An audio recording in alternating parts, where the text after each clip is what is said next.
Assalamualaikum warahmatullahi wabarakatuh. Perkenalkan, nama saya adalah Putri Alfia dengan NIM 19042094. Baiklah, saya akan mencoba menganalisis tentang budaya sektor pabrik dan budaya sektor swasta.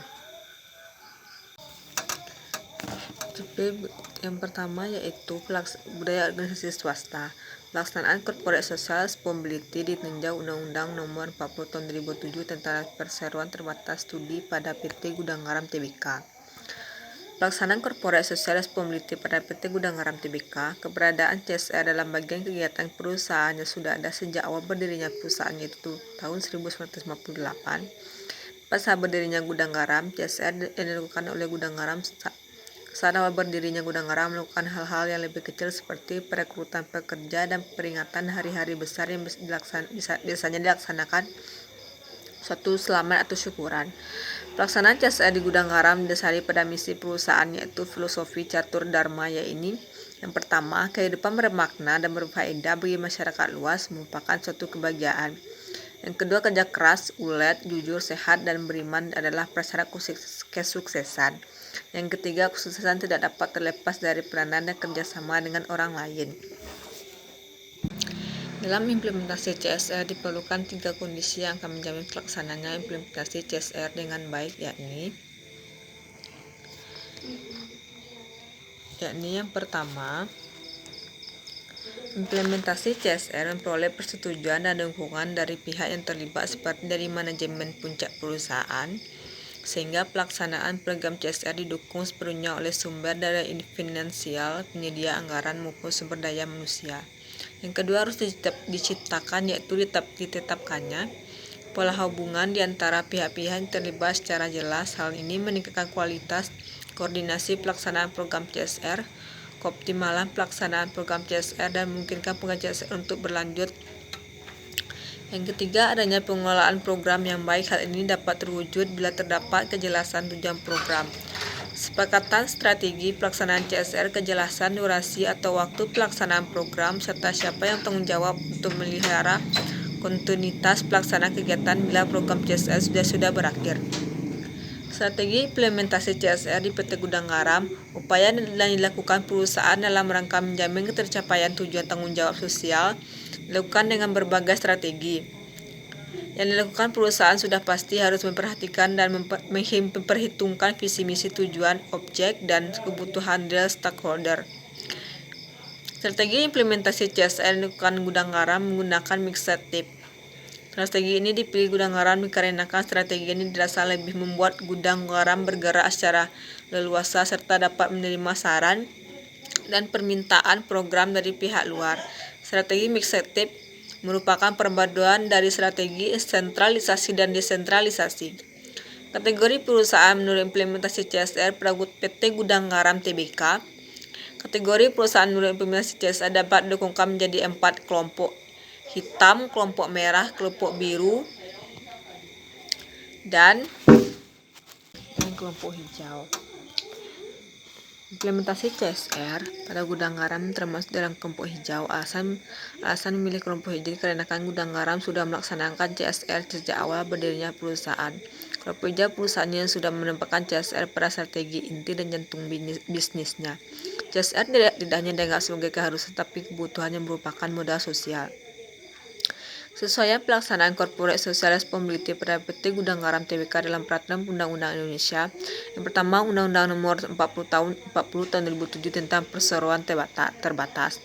Yang kedua, tentang Undang-Undang Nomor 25 Tahun 2007 tentang penanaman modal yang berkaitan dengan kewajiban dari setiap penanaman modal, maka ditegaskan dalam pasal 15 UPM bahwa setiap penanam modal berkewajiban menerapkan prinsip tata kelola perusahaan yang baik, melaksanakan tanggung jawab sosial perusahaan.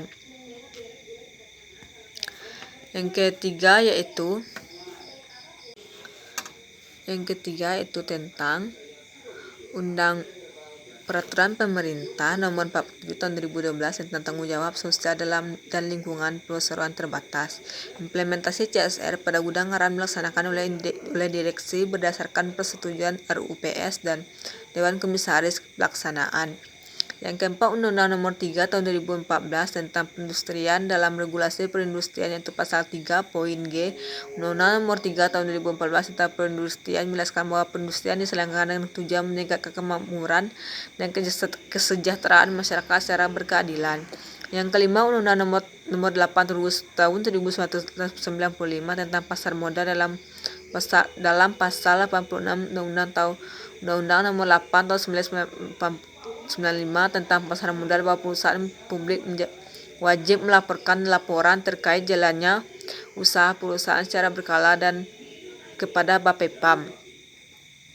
Pengawasan dan kendala-kendala dalam pelaksanaan corporate social responsibility pada PT Gudang Garam Tbk. Kendala pelaksanaan program CSR pada Gudang Garam Tbk yaitu kendala internal dan eksternal. Kendala internal dari dalam lingkungan perusahaan, yaitu berada di tim pelaksanaan program. Kendala tersebut muncul dikarenakan minimnya koordinasi antara panitia pelaksanaan program serta minimnya koordinasi dengan instansi pemerintah saat melaksanakan programnya.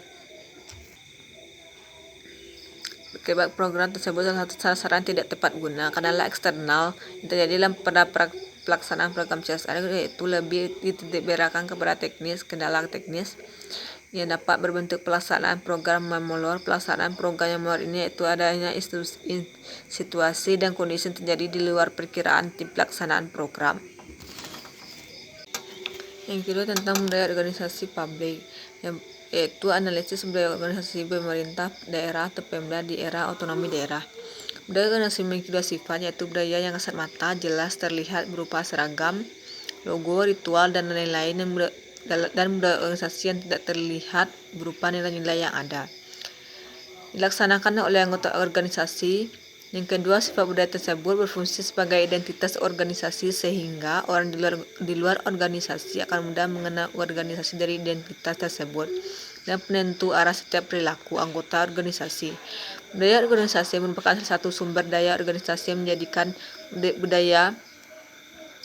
organisasi dinamis dengan karakteristik fisik maupun non-fisik yang khas, berisi asumsi, nilai, norma, komitmen, kepercayaan, mendorong dan meningkatkan kinerja organisasi. Faktor budaya organisasi bisa bersumber dari internal dan eksternal. Faktor internal meliputi nilai-nilai yang diatur staf, nilai, dan atribut. Visi dan misi organisasi, kepemimpinan. Kemudian faktor-faktor eksternal meliputi lingkungan sosial, tipe layanan yang dibutuhkan publik